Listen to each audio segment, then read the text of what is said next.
What is up, everyone? I am Rob. And I'm Tim. What the hell is this? And this is Monster Fuzz. It's a different flavor today. How are you doing, Tim? I'm not Eamon, No, in you're case not. anyone was wondering. The Yeah, accent might give it away. it might do a little bit. Yeah, yeah. I was gonna sit you like in video editing. I was going to do like the full shot of the studio, and then I was just gonna kind of like put your head on Eamon's body, but I was like, that's gonna take way too long to try and figure out. But yeah, it's good to have you, man. How are you doing? I'm doing great. I'm doing great. Yeah. I still think we should explore the puppet idea, though. I very much want to like the idea of a Tim puppet sitting next Mm-hmm. to you and Eamon there when I Well, do guess. Halloween's coming up. So a puppet for Halloween may have to happen. Yeah, for sure. We'll definitely have to do fuzzy familiars as well. So we need to think up something for Halloween this year too. Heck yeah. Yeah, I'm actually excited for this Halloween because we're actually for the first time, like we're in the studio properly. We've got a space now. We can sort of like last year I wanted to do a bunch of Halloween stuff and we couldn't because we were moving. So like I think it was all very like I think I literally moved a week after Halloween, something like Oh that. wow. So everything Jeez. was Yeah. packed. I was getting ready to go, you know. Yeah, it's a lot. It's a lot. I'd like to move again someday. I don't want to. Allison will never move out of this house. She loves this. No. This was her grandparents' house. This is where she Ah, wants to be. right. Uh, she has fond memories growing up here, but I grew up on a farm, and I would like to be at a more rural place. And I think Hmm. someday, I think she will be amenable to me having just a cabin, just a cabin I can get away to. That But would be a good idea. I think, yeah, I get that sometimes too. I think like just trying to find a balance. Like I bought a tent this year and I kind of did a bit of camping, not much, just got out, only literally just got out a couple of weeks ago and I forgot how much I missed it actually. I was like, this is really cool. mhm. Just being out in nature, sitting around the campfire, all the hippie shit, you know. Oh yeah, oh yeah. Yeah, it's cool. And also it's very much adjacent to what we talk about on these podcasts. So you're like, um, it's almost inspirational in a sense, you know what I mean? Oh heck yeah, absolutely. Yeah. Yeah, if I don't get out for a hike, even, Hmm. I mean, it's been hot this summer, so it's been sparse over the summer, and I get kind of like, I can feel it. I get kind of shitty, my mood Hmm. just, and Same. I've been able to get out for hikes here lately, and it's just my mood just improves greatly. It's just, Yeah, I was the same, man. This summer I was totally busy just hiking. I got a lot of hikes in. I'm trying to do all the highest peaks in every county in Ireland. oh, cool. And so I got probably done about seven or eight, but yeah, I was constantly like just buzzing around and I actually filmed all of them. I'm going to turn them into YouTube videos, but that's going to be a winter project when I can't hike. So that's kind Right. of how you balance it out, you know what I mean? See, winter's my hiking time. I don't care how cold it gets. I will hike Yeah. all through the winter. Yeah, well, that's fair play to you. Like, I think it's not the rain that bothers me, but some of Ireland's mountains, I don't know what it's like over there, but they're quite boggy.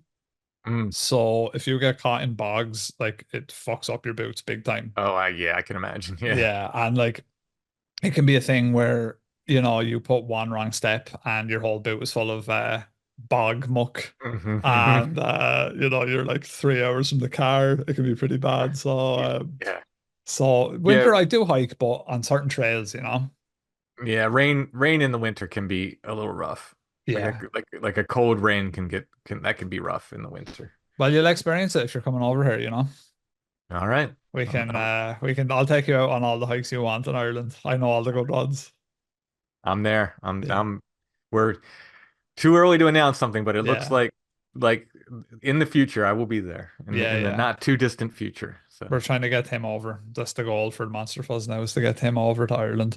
And I'm sure Brother Richard would be enthusiastic about it as well. So, yeah, I uh, haven't heard your episode. But I saw you dropped your episode with Brother Richard today. it's amazing actually. Like, I think you've probably had the same thing where there's moments as podcasters where you feel energized, you feel thankful, you feel buzzed or whatever. And that was one of them. Mm. Me and Eamon, like after we had the conversation with Brother Richard, like we were down in my kitchen going, "That was amazing. That was such a good He's chat." so Like, good. yeah, He's yeah, so good. Like yeah, it's definitely my favorite guest to have on. He's amazing. Yeah, I can't. I mean, I can't say enough good things about him. But yeah, yeah, man. I It's was because psyched of to see him. you. we pop up heard on him, Monster Fuzz. I was like, oh, I can't wait to listen. Yeah, But and he has a lot of patience because poor old brother Richard sat through our live show, which, let's put it mildly, wasn't exactly to the Catholic taste. He's a man of understanding and a man of patience to put up with us. But like it was, and the funny thing about it was, like, I think with you have done a couple of shows where there's a bit of research in them as well. I'm not sure if you've done like more freeform ones with Richard too, but like literally, I just said to brother Richard, here's like a rough outline of things we'd like to talk about. And there was no plan. We just literally talked and it just fought, it went wherever it went. And again, as we said to him, and it wasn't a thing where we were just like making it up, but we literally could have talked all night, probably, no yeah, problem, you know. I've done like Q&A questions with him, and Uh-huh. I've given him the questions beforehand, like listener questions Yeah, kind of yeah. thing. But I'll drop in questions Hmm. that he has not prepped for Yeah, yeah. in the middle of that. He's never like stumbled. No, no, no. Like he's Yeah, like it's like he knew the answer. He knew the question was yeah, coming anyway. Like yeah, like he knows what he's talking about. Because I've yeah, dropped and I've even said stuff like, "Hey, I'll cut this out if you yeah. know." But If here you, I yeah, if here's you're this. uncomfortable or whatever, yeah, But yeah, it just boop, he just yeah. he's got the answer. So yeah, Super cool, he man. knows his stuff. He knows his stuff for Ah, sure. yeah, it was great. So, and we had a lot of good feedback about the episode as well. So, thanks to everyone who listened and enjoyed it. Yeah, we had a feeling when we did it, we were like, this is one of our highlights. Yeah, it was a great episode, and hopefully we'll have Richard on soon. Before we get into this episode, just like to remind everyone, if they want to support the podcast, head on over to Patreon and drop a few bob. You get your ad-free episodes, you get your exclusive episodes over there, and lots more. You can pay yearly if you like, and you'll get 2 months free for doing that. Um, and yeah, if you have any spooky stories, cryptid encounters, or anything like that, this feels weird. This is usually Eamon's bit. Head on over to monsterfuzzpodcast@gmail.com. Send us an email if you have any tales of cryptid spookiness. If you have any ghost stories, anything like that, send them in. We love to hear them. Um, and yeah, Eamon, Tim. A uh, temporary aiming. yeah, I think I've done one. Have I done? Eamon is. I've had like stand-ins for Eamon before. I think Tom might have done an episode with me, but it was a long time ago. And maybe you did one as well, actually, a while back. But yeah, actually, big shout out to our new patron Jenna. And yeah, we're doing patron questions today. Basically, I put out the word to our patrons and said that if they have any questions for you, Tim, or for myself, or whatever, to send them in. The first one is a mutual patron of ours, I believe. Yeah, Zoe. Yeah, this is Zoe, and she says, Tim, what is a paranormal story that you have that's too silly and or too inappropriate for strange familiars, but's right at home for telling on Monster Fuzz? I'm Mr. Renner. trying to. I'm pretty like if I have something to talk about, I usually just talk about it on Strange Familiars. There's not been anything that I can think of that's been too out of hand. Now I've had people contact me with like really crazy, I had sex with this entity kind of Oh, really? stories, Yeah, yeah. that but I'm drawing a blank as to the specific stories right now. But normally if I have something like I'll go ahead and say it even if it's goofy. Yeah. I'm at this point I've shared so much of my life on Strange Familiars, especially as regards to the paranormal, and I'm so woo at this point, with this stuff that I'm pretty fearless about just if something crazy happens or something ridiculous happens, I'll share it. But I'm just drawing a blank as to, that there's I don't think there's anything I haven't shared. Yeah, I think um sometimes there's things that are like obviously silly. Like we did a story one time of Bigfoot in a helicopter. And Right. just Yeah. like and like he like abseils down into someone's garden and robs their underwear or something. But I don't think like when we get silly stuff, it's obviously silly, but Hmm. you, I'd imagine, get a lot more kind of I'd imagine your listeners feel a lot more open sharing a lot of that stuff with you. Whereas with us, sometimes I think, and I feel like we shoot ourselves in the foot sometimes because we will laugh at stuff that we think is silly. Like, um, I've swapped out one metaphysical Bigfoot believer for another now in this episode here. I've got another. I've always shared David about metaphysical Bigfoot, and you're another of that side. And to me, I suppose you can't really be too picky with this kind of thing, right? Because some people, um, some people cherry pick. Like I've seen people like kind of laugh at even like a religious standpoint, but then they'll believe in something superstitious. And I'm like, but Right. there's like strange, like, are they not related like in their mind? You know, it's like mental gymnastics that they do or something. Yeah. So the silliest one, and I did talk about this on Strange Familiars, but I'll just tell it here. Hmm. And this is like usually with these grays, I have a very contentious relationship. I don't like them. Hmm. I don't like and again, whenever I talk about this, I want to say like I don't think I've ever left my bed with any of these experiences. I was never on a UFO. Yeah. I think these are out of body experiences, which in a way is scarier because I somehow they're able to pull you out of body to Hmm. have these experiences. Uh, so when I say abduction, it's a shorthand. I don't think I was, I've ever taken out of my house or anything like that. Hmm. But I've had these experiences with these things, very, very contentious. I don't like them. One night I woke up though, and usually this happens that I will, quote unquote, wake up in the same room I fall asleep in, right? So this Right. you're dreaming in place, and that's usually a trigger for me. And that happened. And there's these gray aliens in the room, and there's far too many of them. I fell asleep in this little room we have where we have our TV, Hmm. and there's far too many of them to fit in this room, right? Like I'm Right. like, how? It was weird. And then they started dancing around in a circle, Hmm. and they were wearing, I guess, like sort of Native American ritual costume, Oh, okay. Right. but it was all like day glow 80s like hairband colors. Oh, It nice. looked like Okay. like cheap plastic stuff we Right. find at a carnival or something, Hmm. you know? And I was like, what are they doing? And Hmm. so normally I'm like like ready to fight these things. I'm like, no, I'm not having this.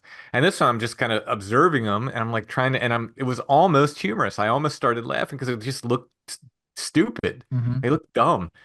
And I was like, what is this? Like, what is happening? And then suddenly, so I was sitting up, and then suddenly they're gone, and I'm awake or back in my body. I don't know Hmm. what's happening. They're not there. I'm in the same room, and a moth. Now this is in like late November, early December. A moth flew over and landed on my right ear Hmm. and started buzzing, right? So you have Okay. these buzzing accounts that go with Yeah. well, you put a buzzing sound. I got a buzzing sound that was a perfectly, I think, natural thing from a moth, right? So I'm getting this. So I love moths. Hmm. I've, for years I used to set up a sheet in my backyard and shine a black light on it, and moths would come and I try to identify them and stuff. Hmm. So I didn't want to hurt it, but I kind of flicked it off my ear and it kind of flew away. It was a big moth, Hmm. like, I don't know, an inch and a half. Hmm. Um, should not have moths here at this time of year, especially not big ones at Right. that time of year, rather. And I went to look for it, never could find it, never found a dead moth anywhere, just Hmm. so I don't know whatever happened to it. But that was the only like kind of thing that was like silly, it was like almost silly. Hmm. Do And I you, found it yeah. humorous. But anyway, Do you think, like when you set up Strange Familiars, did you set it up to, um, because you were curious and wanted to hear more, or did you set it up because you were already a full believer in that? Was it something that has shifted your views on all of that stuff since you started it, or was it something that you already believed in beforehand, I suppose is the I best way of I putting it. definitely fell on the believer side. That belief has changed and sort of morphed over time. Okay. The way I think about this stuff changed, and it probably will change next week. I mean, like Hmm. I'm open to it changing, but no, I was already fully there. I didn't think I was going to talk that much about my own experiences. I Hmm. thought I was basically going to talk to other people more than myself, but Hmm. at some point I realized, hey, if I'm in it, I might as well talk about stuff that's happened to me too. I think people appreciate that as well. Like, I think, um, being candid, I suppose, with your listeners, like generally they will always appreciate it. But I think I'm actually kind of more the opposite of you in that when we started Monster Fuzz, I suppose I believed more in, I wouldn't necessarily even say I believed in cryptids really. I just was interested in them, and I think maybe in the early episodes of Monster Fuzz, I did actually say, and both of us said, me and Eamon, that we kind of almost look at cryptids and things like that as like Marvel characters where like we Right. root for them, we think they're Mhm. cool, they're fun kind of pop culture kind of icons. But I found like over time, the more you talk about, especially paranormal stuff, maybe not so much with the cryptid side, there are some facets of cryptid side where you're like, oh yeah, that could be real, stuff like that. But with the paranormal and the supernatural stuff, I think I'm actually more of a believer in that stuff now than I was when I started, which is quite an interesting thing. Yeah. Yeah. I mean, like I said, it's the objectivity of it is in question for me only in as much as I've just come to see it as a very experiential thing, right? Hmm. I think you have to experience it, and I don't think like the I went to a conference recently, paranormal conference, and there's, everybody's there talking about like this is how we can prove it. This is how we can Yeah. prove it. And I was very frustrated with that. I got very Yeah. frustrated with the conference. Didn't understand why. Like, why am I being? Yeah. I had to think about it. I was like, oh, because it's just like it's kind of like how many angels could dance on the head of a pin. Yeah. Like that's all we're doing with this stuff. How many? Yeah. Unless you step back and say, no, this is experiential. I believe this is part of the human experience. I believe it's real in that sense, Hmm. but I don't believe we ever get to have the evidence enough to prove it to, mainstream science or whatever. I just don't think it happens. I think we have Yeah. to accept that it's an experiential thing, and that's where I am right now. Like I'm kind of like done trying to prove it to people. I'm with you. Like I'm more or less the same. Sometimes I feel like because we have that standpoint, and when I say we, I mean Monster Fuzz. I'm not sure about yourself, but I feel like sometimes that we're kind of on the outside looking in of that hardcore cryptid community that go out LARPing as military people in like pickup trucks and stuff because they feel threatened that just because we have a more, it's not even a skeptical opinion, I suppose it's a realist opinion, that maybe their bottom line's threatened, which is not the case. I mean, you can fully like say what we say and still have the ability to go and look for Bigfoot in the woods. You don't have to, fully say that every time you go out, you see a Bigfoot. Every time you go out, you experience this or you experience that. I mean, the woods are weird enough. You don't need to have Right. Yeah. an encounter with something like a Sasquatch every time you go out into the woods. So sometimes I just feel maybe it's just me feeling that. But sometimes I feel like because we're not like Bigfoot truthers, maybe sometimes people are a bit standoffish, especially in that like hardcore hmm world of like hmm our media is basically all Bigfoot sightings, things like that, you know?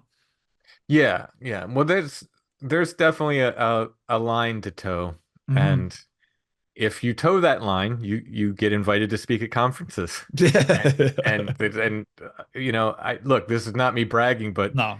you can go look at the reviews on Amazon for Where the Footprints End. Just the Hmm. number of reviews Hmm. uh, is very, very high for an independent book. Hmm. And we are not getting, Joshua and I are not getting invited to speak at these cryptid conferences because we don't toe the line. Like, Yeah.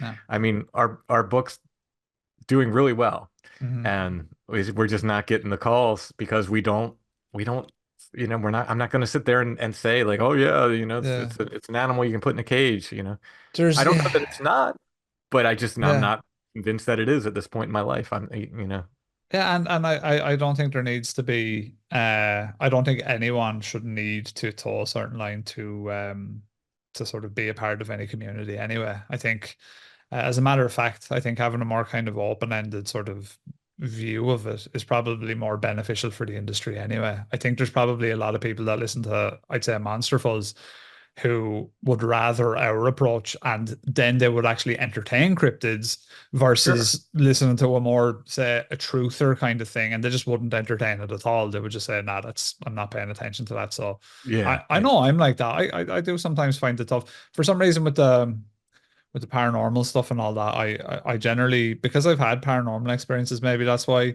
But I find with the paranormal stuff, I can swallow it a lot easier. Actually, I'm like, Mhm. oh yeah, okay, and maybe it's just because it is so individual. But then I think when you look at the science of the whole Bigfoot thing, and you're like, unless it is a quote unquote metaphysical Bigfoot, there's very few places for it to hide nowadays in the Yeah. States, right? Yep. Yeah. It's now I look, I'll hold my hands up and say I want Bigfoot to be there. I want to find a bit. I want to be the guy that finds Bigfoot. I want Patterson Gimlin to be real, all that type of stuff. But you just have to go off what you see and what you've Yeah. heard, and so Well, yeah, so it's I'll interesting. tell you, when we were up at Pine Ridge Reservation in South Hmm. Dakota, Hmm. everybody there but one person that Hmm. we talked to. So we didn't talk to the entire reservation, obviously, but everyone that we talked to, other than one person, had a Bigfoot story. Really. And there's no question as to the reality Hmm. of the Bigfoot entity to them. Hmm. Not one of them mentioned gorilla, ape Hmm. man, nothing like that. They all said big man or big Okay. hairy man. Hmm. And I eventually, after getting enough of Hmm. these stories, I asked one of the people we were talking to, and she said, "Oh no, yeah, no, it's a man. It's a big hairy man, but it's a man." So Oh. I found that was very interesting. But every one, I said, "Well, what do you think it is then? Like where does it go? Where does it live?" Where they're like, "Oh no, it's some kind of spirit." So Mm. they're fully convinced of the reality of it. They're also fully convinced it's a spirit, you know? It's really Ah. interesting. And the really cool thing is the one guy who said, "No, I don't believe in any of that stuff." Immediately after saying that, he told us this amazing UFO story. Right. That's what exactly what I'm talking about is that I think we all do, and myself included. Like, I'm not trying to be on a high horse here, but like, we all sometimes when we're ridiculing certain different things, we need to look at the other things we believe in and kind of say, right, you need to apply that openness to everything because hmm sometimes you can catch yourself being silly, like, and you're like, oh no, well, if one exists, the other exists. It's that kind of old thing. Well, if you believe in God, you believe in the devil. It's that kind of thing. You have to believe in the other if you believe in one. So yeah, it's interesting. Like I know people who practice magic but would rubbish the idea of religion. And I'm Right. like, I'm Right. like, but do you know what I mean? Like this Yeah. doesn't it's just like how could you do that? It's like Yeah. this, they're intertwined. So yeah, it's just funny how that is, but that's kind of a side tangent. Moog, this is funny actually. Moog of the Mountains, Moog was is one of our patrons. He's been on both of our Monsterfuls hikes. Actually, he's going to be doing the three peaks. Hopefully, he'll get the next one with us now next year. He actually asks, and Tim, this is a perfect one really for what you were just talking about. Have either of you had sleep paralysis, lucid dreams, or an out of body experience? I regularly have the first two, but I've not yet had an out of body experience, though not for lack of trying. I find the whole sphere of becoming conscious while sleeping a fascinating topic, and when it happens, it's a whole lot of fun. Cheers, guys. Come out to see Eamon's Turkey Teeth, your friend Moog in the Mountains. So, what do you think, Tim? Yeah, I've had sleep paralysis. I hate it. Hmm. Interestingly, I Hmm. can end it at any time. Just and again, Mm. I will preface this to say I think this is just because it's me. Not this isn't to say like I think there's something demonic happening. This is just Okay. because it's me. I can say the Hail Mary and end it. Oh. I will wake up in the middle of the prayer saying finishing the prayer. Hmm. So I can end it. Same with the experiences with the Greys. I can end it by saying the Hail Mary. Now, I Hmm. don't think they're demons. That's not what I'm saying. I think there's something about me and the Hail Mary and growing up Catholic and everything like that, Yeah, it's like a safe Yeah. words. Hmm. Yeah, exactly. A Hmm. way to get me recentered or something. Hmm. Yeah, so sleep paralysis, yes. Lucid dreams, no. I would love to have them, but I think I'm too ready to believe. I'm too naive. Like I always say, like, I'm on you're like on a train and you walk out the door in a dream, and suddenly Mm. you're in somebody's house or something, but you were Yeah, just on a train. I'm totally like, oh, okay, yeah, that happened, yeah. I'm for Allison, she's always like, oh no, that's the thing that triggers it for me, and I know I'm in a dream then, and then she Right. can fly or whatever she wants to do. Uh-huh. But for me, I'm just like, okay, whatever. Yeah, Bigfoot's sleeping in my sister's bed. Okay, So, whatever. You know, it's just so I don't know if I can lucid dream. I would love to. I wish I would can. And the out of body thing, like I said, I think when I'm having these quote unquote abduction things, I think they are pulling me out of body. I really think that's what's happening, which is probably more terrifying than being physically taken if you think about it. yeah, that is. I think I'm trying to think now. Sleep paralysis I've never had, and over here we call it. We've probably talked about it before, the old hag, right? hmm That's what it's known as here. Is like if you're in a group chat, like the lads sometimes will say, "Oh, I had the old hag last night," like that, and Ah, that's sleep paralysis. Like it's firmly entrenched in Irish belief that sleep paralysis is the old hag. Sleep paralysis is just a new term for it. No, I've never had that. Lucid dreams, no. Lucid dreams, to my understanding, are basically dreams that you have autonomy in, right? That you can Hmm. do your Yeah. own kind of thing in, yeah. I when I was younger, I did have that. I used to get these. I think I talked about it in the very early days of the podcast, but when I was super young, I want to say like probably 6, 7. I used to have these really bad night terrors, like really intense nightmares. And in them, I used to be able to wake myself up, like you were talking about there. In mine, something used to just click in the nightmare, and I'd be able to kind of curl up in a ball, and I'd wake up. That was my thing. You had your Hail Hmm. Mary, I was able to curl up, and boom, I'd wake up. But that was developed, I think, after having nightmares for quite a long while. I think your body is just like, right, okay, we need to get you out with these. Oh yeah. But I had like pretty intense night terrors as a child for quite a while. Like you know, what my I suppose one of my more sleepy kind of strange experiences I suppose that I've had is I had a recurring creature appear in my nightmares. And it was totally like homegrown, let's call it. It was just a figment of my imagination. I don't think I'd ever seen it anywhere. I can still picture it to this day as a real creepy looking thing, but it would show up in all sorts of dreams I had. Like I could have a dream where I'm walking down a country lane, the sun is shining, and next thing you might know dreams and nightmares where something switches and you kind of the dream is now the flavor of anxiety, right? It's like Hmm. something comes over the dream. It's like the music changes in a movie. Right, right. And I like look into a ditch and this little fucker's up looking at me. And you're like, oh, what the fuck? And like you have to run off. I had like loads of like nightmares as a kid, when you're a child and you kind of you'll try and go to your parents' room to get into bed and you're scared or something like that. And in these nightmares, I'd get into bed like with my parents in the nightmare itself. Now I wasn't actually in their bed, but this creature would be like reaching up from under the bed and he'd be Oh looking up jeez. and like getting back under and all this fucking creepy shit.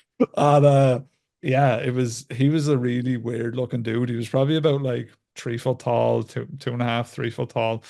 And like he kind of had like skin like bark almost. It was like brown. And his skin was kind of like bark, but he wasn't like, like a tree imp looking thing or anything, but his skin was that kind of warty, kind of barky looking Mhm. kind of thing.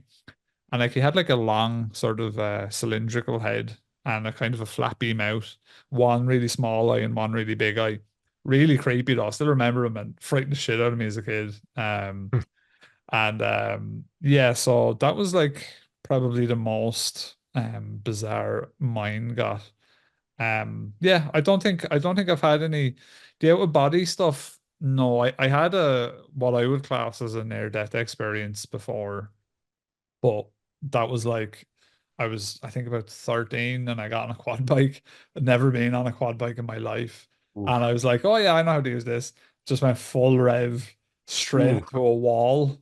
Ooh. And the way the wall was like so like it was like a short wall. So like I hit it, the quad tires were like here and the back end went up and there was like grass up on this part. So like I flipped up and jumped off. But when that happened, I had that light flashing before your eyes thing, Oh where it yeah, was just yeah. like images, bang, bang, bang, bang, bang, and then next thing you know, I'm on my back on the floor. So that was probably the most weird kind of thing like that I've had. Have you ever had any like flashy thing? No, I did wow, don't do this, kids. This is really dumb. Yeah. Uh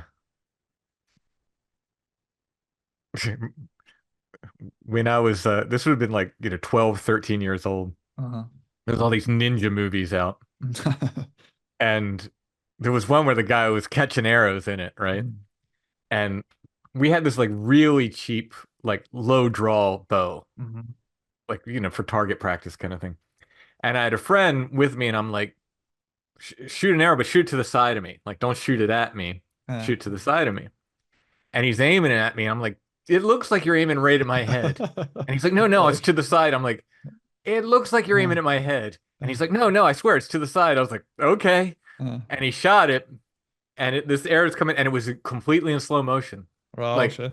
this thing's coming, and It hit me right there in the middle of my forehead. Shit. Wasn't a sharp arrow, thankfully. Yeah. It just, but I could have lost an eye easily. Oh Like yeah. easily could have lost an eye. But the whole thing happened. I just saw that arrow coming just in slow motion. I just couldn't react fast enough, and it hit me. Would have been I was cool if like, you grabbed it, right? oh yeah, I did not. That was don't do that, kids. Don't do that. That was Happens. I can get my like heart race a little bit like thinking about it Yeah, to this yeah. Oh, day. it's scary, man. That happened to me in school actually one time. I asked a lad for a lend of his phone, and it was back in the day of the Nokia 3310. And now I'm talking like this dude was like 25 feet away from me, and I shouted across the field, like, throw, use your phone. And I'm not joking, like he pelts it at me like full speed, and it's coming bang straight in the nose, and that hurt big time. Nearly broke my nose actually. Mm. Because those phones are like a brick. Oh yeah, they were solid. They're Yeah. like literally a weapon. I was like, what are you doing? Just throwing this at me, you lunatic. But yeah, So I used to mess around, and this is all, like I used to mess around with nunchucks. I got pretty good at it. nice. And in high school, like I had this one friend, and he would always like want me to show off at parties. So he's like, Tim, like there'd be like a group of girls there. Like, Tim, like show everybody what you can do with your nunchucks. And like I'd had a few beers in me, Mm. and I'm whipping around, and I just happened to see him out of the corner of my eye, like lob something. All right. And this was not out of skill. This was just Yeah. pure like and I went like that with the nunchucks, like, and he had thrown a full beer at me, like hard, like All at my right. head, full beer can at me, and I hit it with a nunchuck and it exploded. And of course, everybody was, oh, Ninja Tim. he's awesome. It was pure freaking luck, just pure luck, no skill at all, pure luck. And he was like, he's like, Renner, you're amazing. You're like, and I'm just like, yeah, of course I'm pretending, yeah, of course. Pulled him aside later, like, don't you ever do that again. Yeah. Years later, this is after high school. I was in Ocean City, Maryland, and this friend ran a t-shirt shop there. Mhm. And I'm walking down the boardwalk by the beach, and all of a sudden I feel something on my back, like something hit me hard on my Mhm. back. And someone had jumped on my back. All right. And I reached around and I just grabbed this guy's head and I flipped him down Nice. and I pulled back, getting ready to punch him. It's the same guy. What's wrong And with him? he's like, Renner, you still got it. And again, it was just dumb luck. Like I was just able to like flip him down like that. And it was just like, so he thinks to this day I'm some kind of incredible Chuck ninja Norris. warrior, but it was just dumb luck both times. Yeah, Chuck Norris Renner, yeah, for sure. That's Yeah. cool, man.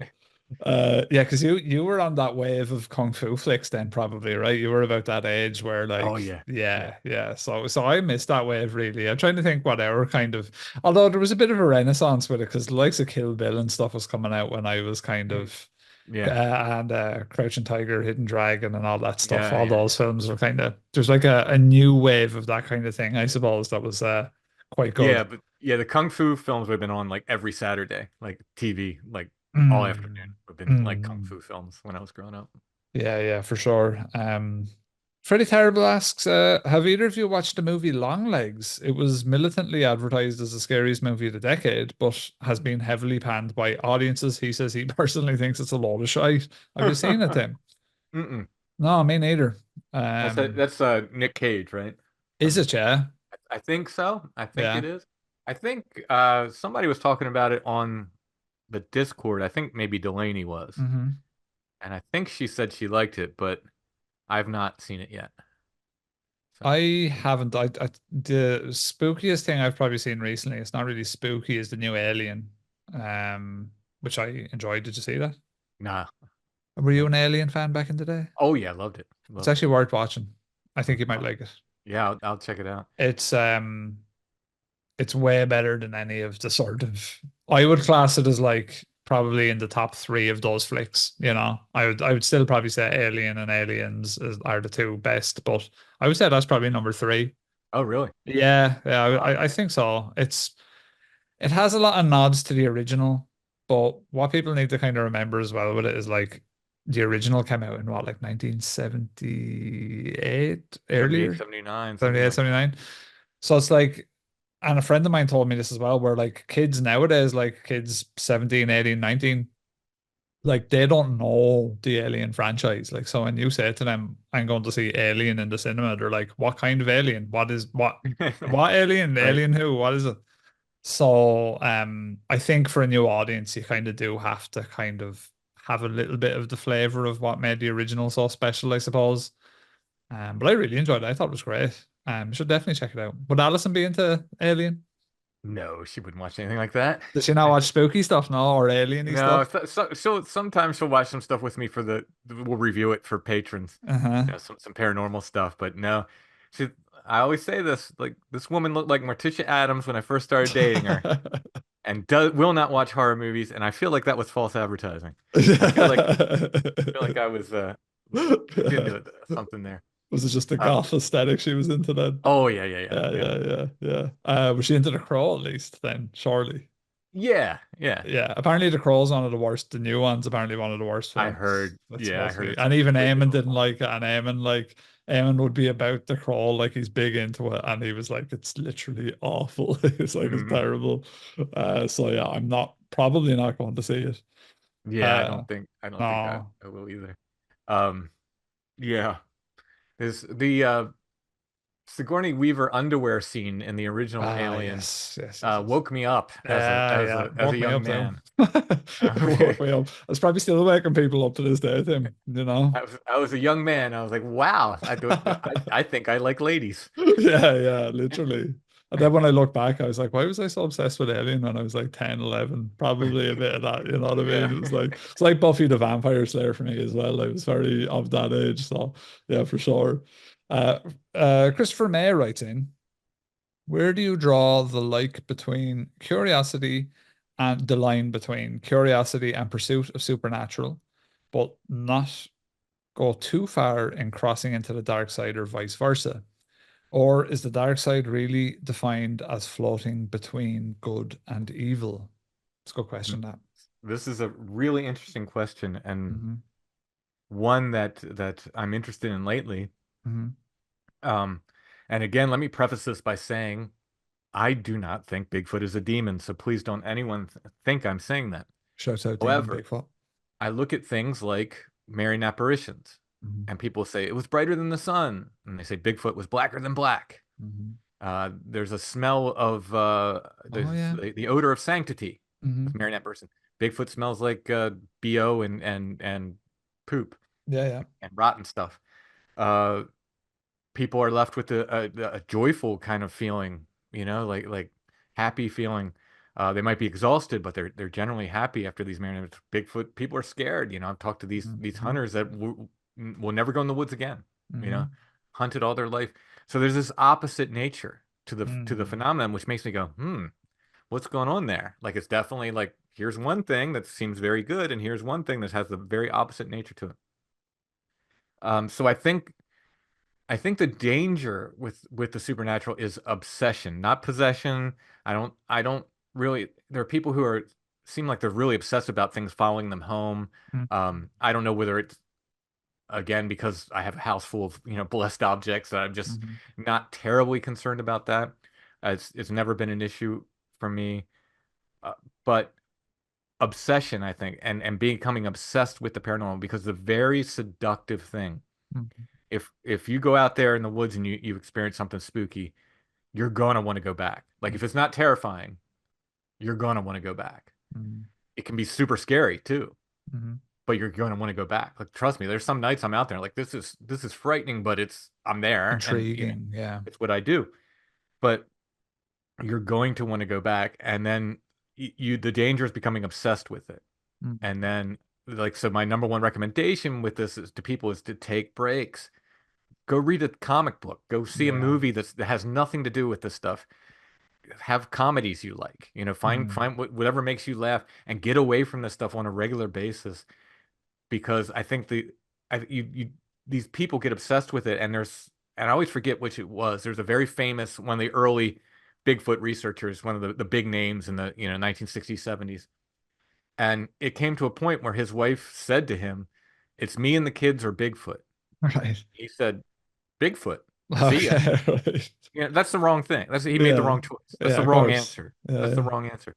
So that's the danger, I think, with this stuff. Not that, I think it's the obsession with it and Mhm. becoming too hyper focused on it, and then it sort of takes over your life, and that's when the trickster. Now, I say this as an element, not really an entity, right? We could talk Mhm. about it as a thing, as a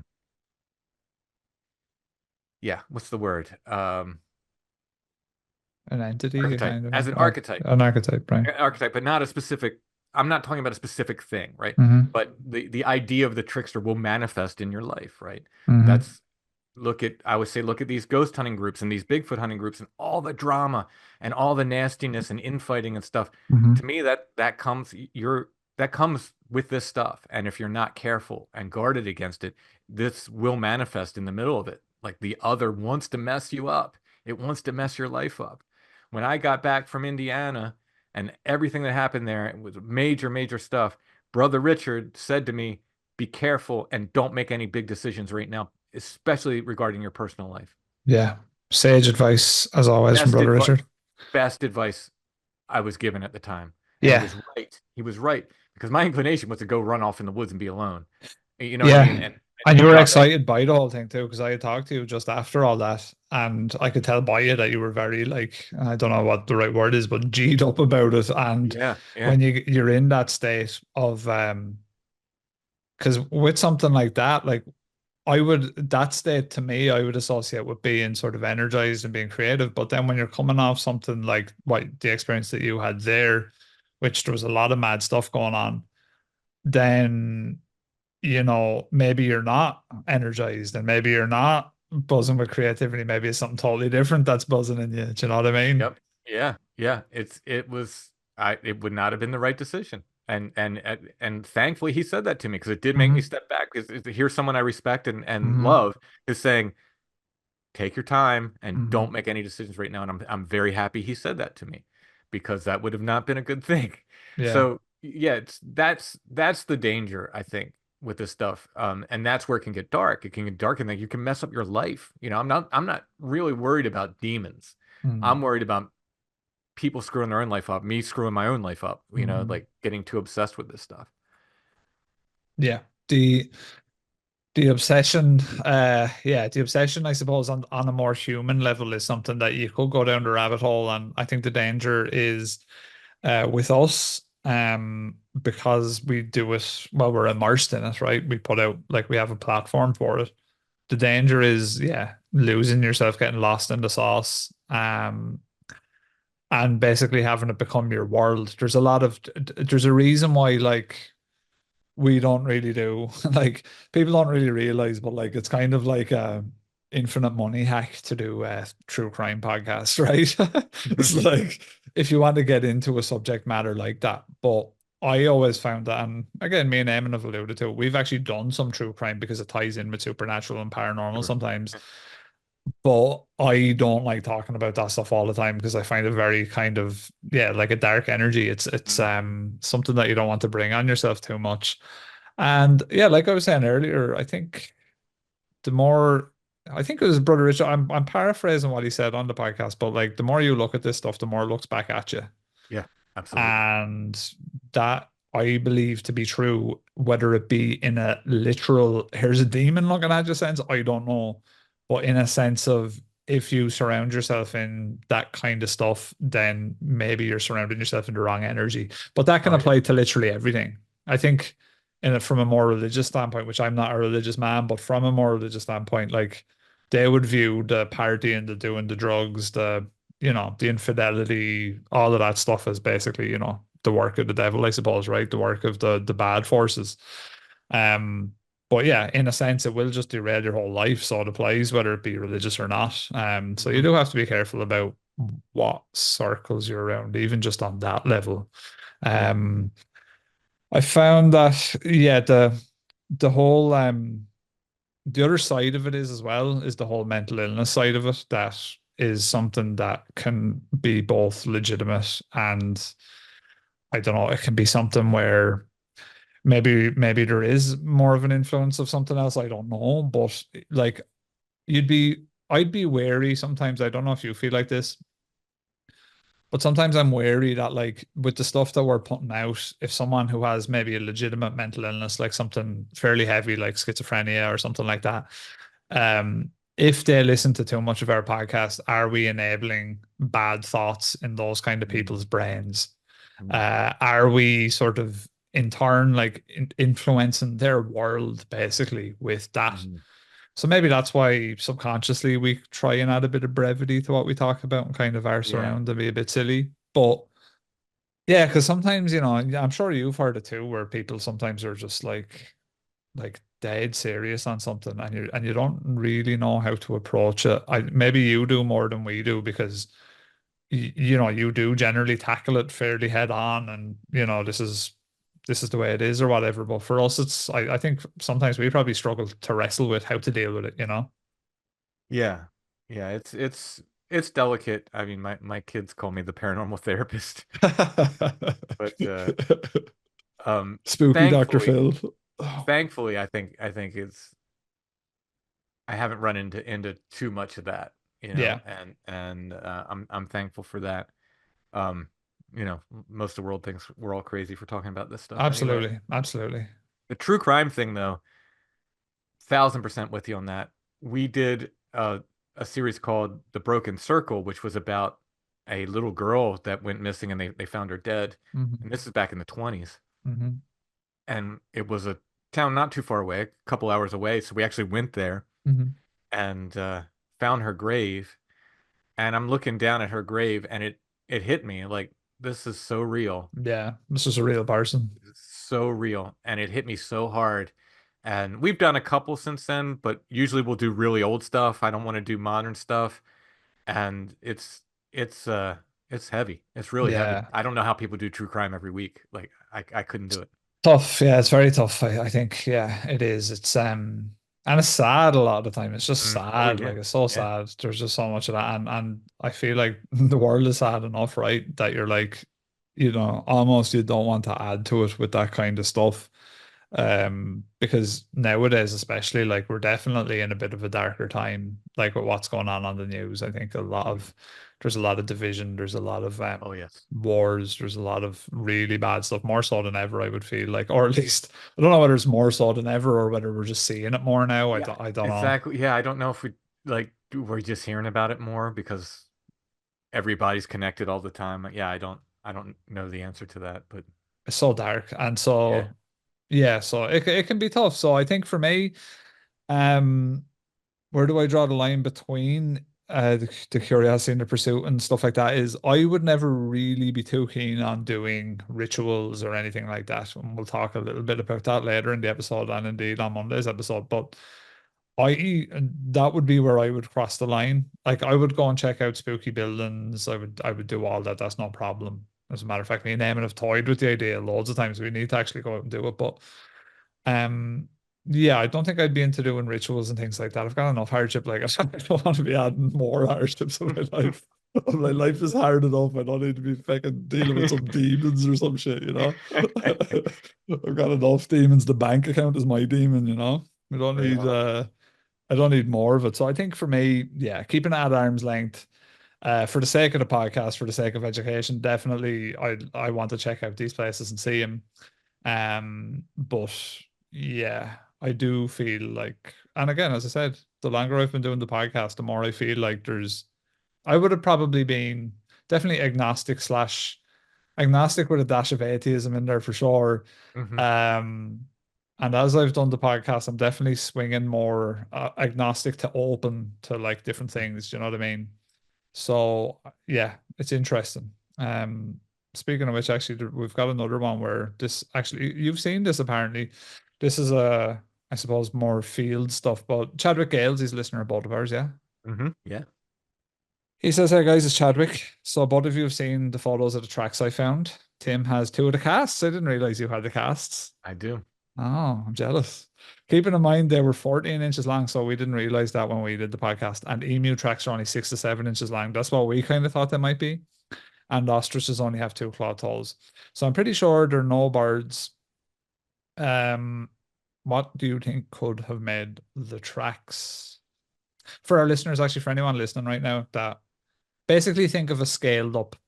almost like a bird track could be the closest thing I could say that would might maybe resemble it. I could share it on Instagram if I remember also. What do you So think? I'm at some point I'm going to make casts of those casts, Ah. and I will make those available actually. Oh, And that's I'm there going you to go. return the originals to Chadwick. He was Cool. nice enough to send them to me, but I'm going to make casts of them, and Uh-huh. then we can make multiples of that. Cool. They're really cool. They're really cool casts, and there's a heavy heel impression. Whatever made them was heavy. Yeah, Uh, I mean I feel like I heard what was I watching there? Someone was talking about a three kind of told imprint on something recently. Trying to remember, it's not coming to me now. If you talk maybe a bit, it might actually jog me memory. so three-toed tracks. So the Bigfoot guys, the flesh and blood Bigfoot guys. Well, that sounds reptilian to me. Right. So now you're explaining something with an even more Yeah. bizarre thing, Reptilian Bigfoot. or just a lizard man or whatever. Like now Uh, we're adding craziness to uh, upon craziness, right? mhm, And I'm not saying that this is crazy, but you know what I mean. mhm. Like Yeah, hopefully yeah, the yeah. listeners know what I mean. I don't They think do. anybody's crazy for this stuff. I love this stuff. Mhm, I'm a believer. But three-toed tracks have appeared around Bigfoot forever, like mhm, for at least 50 plus years now. mhm, And when I first got into it, I was told by Flesh and Blood guys, it's like, oh yeah, you get those three-toed tracks in Pennsylvania during the UFO stuff when there's all that weird stuff happening. And mhm, sometimes they had a couple down there by Boggy Creek back mhm, then. And that's it. But that's not true. mhm. You find them in the Pacific Northwest. You find them Oh. today still. People are still bringing up three-toed tracks today. This is a problem if we're talking about a primate or Mm, a hominid of some sort, a relic hominid. So syndactyly is where your toes kind of forge into one. And I have seen tracks that maybe like three-toed tracks that maybe could be that, like mm, five toes that kind of might have fused into what looked like three big toes, maybe. Uh, and then people say, well, inbreeding. Well, inbreeding tends to cause more digits, mm, not fewer. mhm, So we can kind of take that out. What it is a big weird track. And there was in the 70s, they took some of these tracks to a zoologist in Baltimore, and he said this thing. I think he was trying to be funny, but I think it's actually very prescient. He said, "Oh, it's almost like whatever did this forgot to put the right amount of toes on, like forgot to form the right ah, amount of toes." And he wasn't denying that they were real tracks. He was just like, "It right. looks like they forgot to put the right amount of toes on this creature." Mhm. So, do I can't say for sure it's Bigfoot, but I can say three-toed tracks pop up around Bigfoot sightings with surprising frequent. I So think, yeah. Yeah, I think it's there just a weird it's thing. Bigfoot's weird. Bigfoot's a really fucking weird thing. Excuse me. And that's oh, right. I'm you're a all right. monster It's buzz. on I Monster can, Fantasy. yeah. First, like I Oh, said. strange familiars. I could drop an F bomb. Bigfoot's really weird. It's a really Yeah. weird thing, and I think that throws people because they're like, oh no, it should have five toes, and if it doesn't, it's not real. No, Mm. no, no. They're like Bigfoot's weird. Like this thing is weird, and the deeper you get into it, the weirder it gets. And I think it's just another weird aspect of the phenomena. Would Whether they're Mothman have just, three toes? I'm sorry. Would Mothman have three toes? Interesting. I don't know. Would I some don't. kind of would some kind of yeah, like because when I see those like that shape bird like just straight away just was in my head. But like obviously maybe a thunderbird or something cool like that if you want to get like Hmm. but again to have for a bird to have like 14-inch feet like And with that the heel, like this does yeah. like Chadwick mentioned that this does really does have a heel with a heavy heel impression. And is the It's heel I can't remember, is the heel like pointed or is it more of a like a sort of no, it's like a humanoid, like rounded oh kind right of okay heel. that makes it even fucking more bizarre. Yeah, yeah. Um Um, Dogman. Is this a dog man? yeah. I don't know. I don't know. I think it's just weirdness that pops up around Bigfoot. And again, I'm not saying that they're Bigfoot tracks. I'm just saying these weird things. It's like the phenomenon contradicts itself and throws weird stuff out there, confusing things. It's just there's a whole bunch of weirdness that goes along with it, and three-toed tracks seem to be one of them. Yeah, So sure. He says here, yeah, human ideal. Yeah. Yeah, I actually honestly I have no idea. I'll be quite honest. Now, is it here's something I'll throw out. Potentially whatever is causing that has some kind of like half shoe or some kind of booty kind of thing that's causing those three indents in the front, like some kind of like, because you wear gaiters in the snow, right? You throw on Right. like tracks. Like, I wonder, is it some, let's just say, let's throw it out there, some kind of wild man, some kind of Bigfoot. It needs some kind of three clawed thing to get Hmm. traction a bit better as it's walking, maybe some Yeah, I kind of don't know. weird This fashion the thing. Because I looked at him and thought, like, could this have been somebody in a costume, right? Or Hmm. with fake monster feet or something? Hmm. Maybe, Yeah. maybe. Like, I didn't see. We'd have to ask Chadwick how the mud was, because I think he found him. I I have think he's pictures of the mud. yeah. I actually I do don't have pictures of I don't know how the soft it was when they were made. You know what I mean? yeah, yeah. It looked soft enough in the pictures, like it looked Mhm. semi-soft. Um, yeah, I wonder. Yeah, But you'd the other wonder. weird thing was like he said that guy from Fish and Game came up and started Yeah, like rubbing the tracks out. yeah. The only thing, like, and it'd be fairly like, yeah, if you were to spoof them, you'd want to be basically making like a shoe to sit over your shoe almost, right? Hmm. So that would even be semi-tricky with the way that they look anyway. But yeah, I actually have no insight. To be honest with you, like in terms of foot tracks and imprints and all that stuff, like I wouldn't be able to pick out most animals from a lineup of imprints anyway. So I could only offer very basic stuff, but very fascinating though, those Yeah. footprints, Chadwick. They're very fascinating. Oh yeah. Well, Um, so my friend John has a good friend who's very into tracking, right? He's very mhm, into, and he has looked at some of these Bigfoot prints, mm, and he's just going, no, mm. mm-mm, nope, Okay. no, that's not. But to me, that Yeah. doesn't mean anything because No. this stuff is like it's like I said, it's crazy. There's craziness with this stuff. And he's like, no, they're too perfect. You don't see Uh, any like pressure, when mm. as it's walking, you don't see there's just these perfect tracks one after another. And he's like, nah, it doesn't work like that. But to me, that's like, yeah, but the phenomenon works like that. The Yeah, who phenomenon's like, knows? Who knows what Bigfoot works like? Let's be yeah, honest. Do you yeah. know? That's the thing, is like if you're going to believe in all of it, then you kind of have to be open to anything. Because Mhm. yeah, it's interesting. Um, Andrew Carney writes in, what's the funniest spooky story you heard? I suppose this kind of ties into the earlier question of that kind of thing. So this is obviously not mine. Hmm. It's one of my favorite things to talk about. I don't know if I ever talked about it with you guys. Hmm. The Bigfoot being blue. Did I ever bring I that up don't with you? think so, no. So when we were writing Where the Footprints End, we were digging into all this, all these different Bigfoot accounts, and we found a book by a woman who talked about Bigfoot's genitals. Oh, okay. And the funniest part was she starts out and she says, you know, she claimed to have grown up around this tribe of Bigfoot, Uh, essentially, and could had regular interaction with them. mhm, She says, I don't know. And people ask me about Bigfoot and sex. She's like, I don't know that much about Bigfoot mhm. uh, or anything, and sex and his genitals, and then goes on for about 3 pages, intimate descriptions of Bigfoot sex and Bigfoot genitals. And one of the things she said that their urine was blue, they All right. peed blue. She's describing the size of their genitals in terms of All her forearm, right. and He's packing heat. and that apparently Bigfoot likes missionary and doggy style. I could see that. And yeah, but just it went into this like intense detail. But the thing I found it so funny, she's like, I don't know that much about it. And then for about 3 pages of the book, just intense detail of like these Bigfoot sex stories. That's But good. that was pretty funny. The pea and blue though, I find that quite humorous. Yeah, I think Andrew's probably heard most of the ones that we find funny on the podcast over the years. I think there was a couple.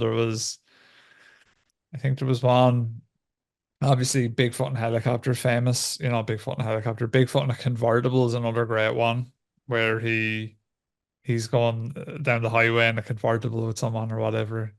That was Any of the stories, a lot of the time in the older ones, like we did a Valentine's Day special.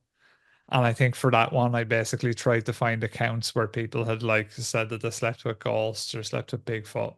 Mhm. And like Eamon was getting progressively more annoyed as he read them because he was taking them as like real I accounts. remember that And I one. was just laughing my ass off. I think those ones, I think there's for anyone listening that's kind of new and maybe hasn't gone back and listened to the older episodes, there's a Valentine's Day special somewhere because it landed on the day we normally release. So we were like, let's do a Valentine's special. I think that one has a lot of silliness in it. Yeah, I think that one has a woman who claims that she slept with a ghost and stuff like that. But we've been doing it for 4 years. How long is Strange Familiars going now? Oh, geez. I don't know. Since It's like 2017. so So, yeah, so you're 7 years. yeah. But yeah, so we're at four. So like it's mad. Like it's the time for the podcast. You're like, wow, it's really been going 4 years. It's something to be proud of because I'm sure you're the same. Like any Oh, creative yeah, project that has absolutely. legs that last out that long is amazing, right? Absolutely. Yeah, I'm so happy it's turned into what it has. But no, I'll get people ask me like, what episode was this story on? I was Yeah. like, I remember the story, but there's 500 episodes about, I cannot tell you where it Yeah. was. Like I can tell you look around 200 something, but I Yeah. don't know. I can't tell you. It's I this is I don't know if you get it like well, I'm not sure because it's because me and Emmons is kind of more conversational. Like I'd imagine that there's a lot of like us changing as people over the last 4 years as well, where like people have probably picked up on and as well, like we started in COVID. So it'll be funny to look back on in 10 years' time and kind of look at Mhm. and listen to like those first few episodes and just hearing our thoughts and what we were thinking about and yeah, how it all changes. As I said, probably when I started the podcast, I believed more in cryptids and less in paranormal slash supernatural stuff, where now it's probably the other way around. Yeah. Oh yeah. So it's interesting. Um, Mostly business, aka Shay asks, "What's Tim's favorite gift? Do you have a favorite gift, Tim?" An Got to be absurd something. question. Got to be something from Always Sunny. Oh, really? Yeah, you're an There's always there's sunny one guy. there's one oh yeah, absolutely. There's one I use a lot. It's the wild card bitches. Oh, It's all the right. Charlie and the because I was filming there's Allison everybody. Hello, Alison. What's up? Um there's an episode where he's where they're sort of assigning each person's role, and Yeah, Charlie ends up being the like you're the wild card, and he really takes it to heart. So I was on I did a pilot for a paranormal show. It was going to be called Cryptid Hunters, right. and everyone had a sort of position, Mm-hmm. there was the guy in the chair, there was the forensics guy, there Mm-hmm. was the flesh and blood guy, and I was just like I was the wild card. So it Okay. was like I'm the wild card. They called me like the wild card. So I often we use that gif the Pepe Sylvia, where he's got the board with all the red things. That one I Yeah, use a yeah. lot. But no, I love Always Sunny, so I often will go there for reaction gifs and so forth. Yeah, yeah, yeah. I don't know if I have a favorite gift. I usually go with the black guy that's all confused and all the question marks pop up around his head because generally I'm confused dealing with my listeners. So I usually go with that one. Who I actually recently found out, there's a little tidbit for our listeners. That guy in that gif is rapper Kendrick Lamar's cousin. Ah. So there's a little bit of trivia for people that I only found out. I'm going to apologize in advance for this question. It's from Boss Baby. What's Tim's favorite cryptid and why? Rate their fuckability from 1 to 10. And being would not even if it saved the world from destruction, and 10 being you had to ask, of course. What's your favorite sexiest cryptid, Tim? I'm sorry. Which it's not sexy in any way, but everybody knows my favorite's Bigfoot. I just love that big hairy thing. Has since I was a kid. But Yes. I'm if I have to save the world, I guess. Yeah, yeah. I Female guess Bigfoot, you know. but I'd Any rather port in a not. storm, you're caught out in the woods for a couple of weeks. You know what I mean? You know, female Bigfoot looks at you the Am- wrong way, the I right guess, way. well, the other question is, am I topping or being topped? I'd say you're being topped by female Bigfoot Yeah, that's it's though. only to save the world at Yeah. that point. Yeah, nice. So Ben Draconis asks, what was the earliest cryptid encounter that both you and Tim remember? Bonus for Alison if she's there. She's not, but she did just show up in the background there like a shadow figure just came in. Yeah, what earliest cryptid encounter? Just that implies that we've had many. Do they mean that like we were aware of? Yeah, or maybe what Like introduced us to cryptids, yeah, maybe in pop culture, maybe, perhaps. had to be Patterson Gimlin film for me. Like I just remember seeing that as a kid and just be like, what is that? Hmm. And then it was like on In Search Of or one of those shows, just Was it becoming Unsolved Mysteries? Did it have that on that as well? Was Patterson I'm Gimlin sure on they that? probably did at some point. That was Yeah, that it was when I look back, and again, we've only really discovered it from doing the podcast over the years, but around the time I was a kid was when there was a kind of a wave of Loch Ness stuff. And I also think that Loch Ness was disproven around the time I was a kid. It's mhm, actually one of the really cool things we found out when we were doing the Loch Ness notes was that until the 90s, like there was no evidence against it, and none of the sightings had been disproven. So there was nothing like there was no real conjecture. There was just people saying, yeah, it's fake, but like there was no actual like right. people saying I faked it. This is how I did it.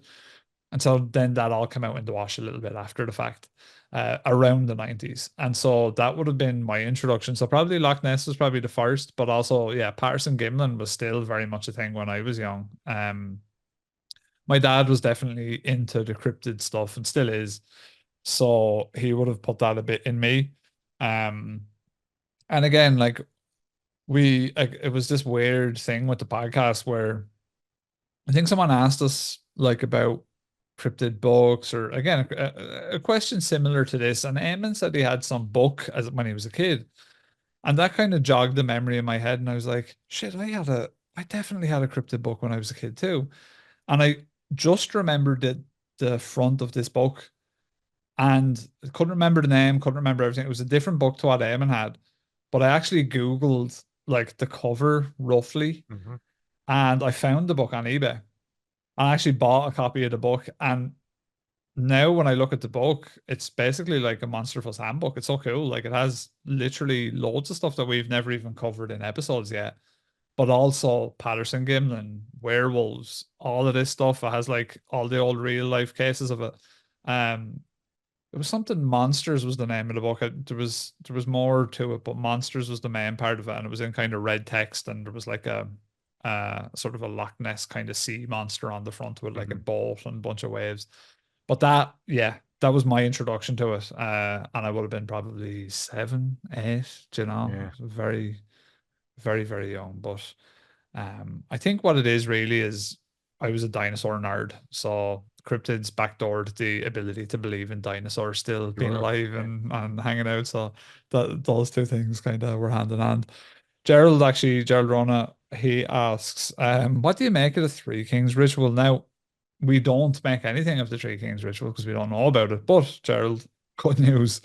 Me and Tim after this are recording a full episode on the Three Kings ritual, and that will be live on Monday. We're gonna find out what we make of it real shortly here. Yeah, yeah. So it was one of those things where I vaguely had heard of it and when I was doing the notes. I was like, oh yeah, definitely heard of this at one point. But for listeners that are left in the lurch, basically the Three Kings ritual appeared, to the best of my knowledge, around like 2010, 2011, 2012, something like that. And it showed up in the form of a kind of a creepy pasta, like a sort of a no sleep. I believe it was actually on the no sleep subreddit. Um, and there was a ritual that this guy described, and he said a bunch of crazy stuff happened. And then subsequently, loads of people have since tried the ritual and have their own stories and experiences. So we've got a couple of those in there. We've got a bit about that ritual, bit of a follow up about it too. So yeah, so sometimes these episodes just land in your lap. You're like, yeah, Yeah. that's kind of a good one to do. So I, Tim, I, yeah, wait, before we go, I want to thank you for wearing your flannel man shirt today. I was Buff. just I was going to Buffalo plaid. say, yeah, I was going to say, I definitely, this was intentional. I threw it on. I was like, I'm doing Strange Familiars after trying the flannel man flannel. Do you know what I mean? Uh, No. so what do you call that pattern there? So it's buffalo plaid here. What do you call that pattern? Oh, you know what? I just called that a checkered shirt. Checker shirt. Okay. Yeah, yeah, but yeah, yeah, or tartan is the wrong word, but probably Hmm. tartanish. I don't Hmm. know. Yeah, but buffalo plaid. Yeah, yeah, I could see buffalo plaid. Um, yeah, this is a nice shirt. I actually wore this for the live show. It's good. It's a good little shirt. The All the right. the flannel energy. I Um, feel at home. yeah, yeah. Have you got anything you'd like to say, Tim, before we get out of here? No, people can check me out at strangefamiliars.com. That's Hmm. everything me is there. So Yeah, yeah, and Alison as well, the great yes. Alison, who hopefully we'll have on board for Fuzzy Familiars Halloween Yeah, we'll make stuff. that happen. Yeah, absolutely. All right, folks. Thanks for listening. I've been Rob, And I'm Tim. and this is Monster Fuzz. Over and out, boys.